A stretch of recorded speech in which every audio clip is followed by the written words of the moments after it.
Millions of people who ride the New York subways. How could it happen that the biggest commuter system in the country had 2 derailments in the past week? The good news here is that nobody died, but for the MTA, so caught up in the need for money and the need to upgrade equipment, answering the troubling question is beyond important. Our NJ Burkett speaking exclusively with a crew member on board that train that crashed about how he says he tried to desperately prevent it. I felt like I was a spectator about to watch myself be killed. Andy Valentine can't believe he's still alive.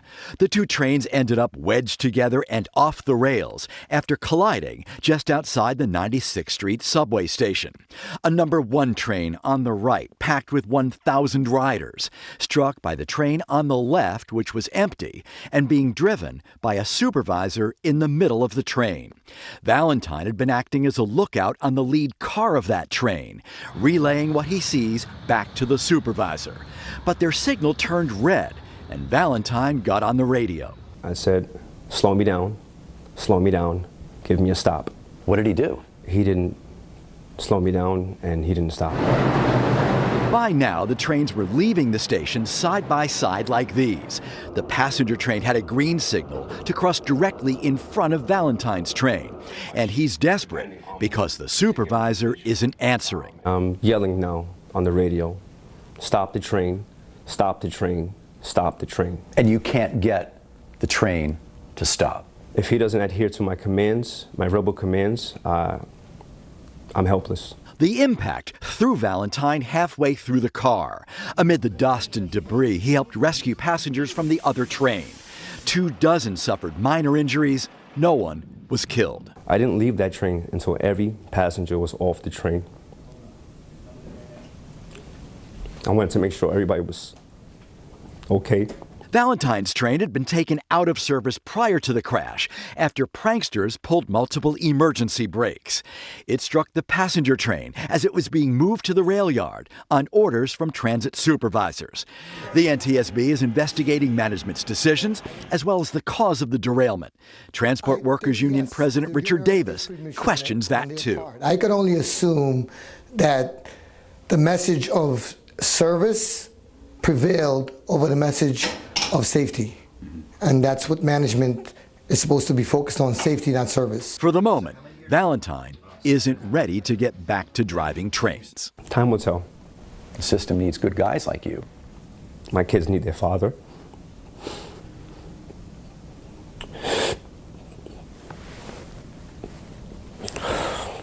And I almost lost my life that day. I put all my trust in the supervisor to do the right thing, and he almost took my life that day. It's the second time that's happened in a week. This latest incident is in Brooklyn on the F line in Coney Island. News 4's Melissa Colorado has been working up some details. What have you learned, Melissa? Well, guys, let's start off with the good news. 37 people on board. No one suffered any issues, but I want to show any injuries, rather. I want to show you some photos that just came into the newsroom. This gives you an up-close view of where this F train derailed. You can see the wheel off the tracks, landing on that narrow path that only MTA crews use. Had that train car moved about a foot further, guys, this could have been catastrophic. The MTA is calling this a slow-speed derailment. Crews right now focusing on the tracks. Now, this F train was heading north towards the Neptune Avenue station just before 12:30 p.m. when the train suddenly jumped the tracks. FDNY was called in to rescue those stranded MTA riders and crew members. It took about an hour to get all 37 individuals out. It is a newer train which has an event recorder. Crews will be downloading information from that recorder to figure out what exactly went wrong. The MTA says the tracks were inspected last November and no issues came up. Here is what one rider who takes the F train regularly had to say. A lot of workers up there working hard. A lot of people working hard to get it straight. This is almost like the last stop, almost like 2 stops more before you get to like Coney Island, actually 2 more stops.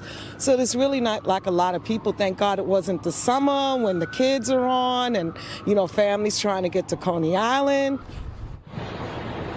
And happening right now, you can see those MTA crews wearing hard hats. They are on the tracks. They are inspecting that derailed F train. The MTA also stressing last week's train collision has nothing to do with what happened today. There is no F train service in both directions between Coney Island and Kings Highway. Most southbound F trains are ending at Church Avenue, and there is limited free shuttle bus service running between Kings Highway and Coney Island.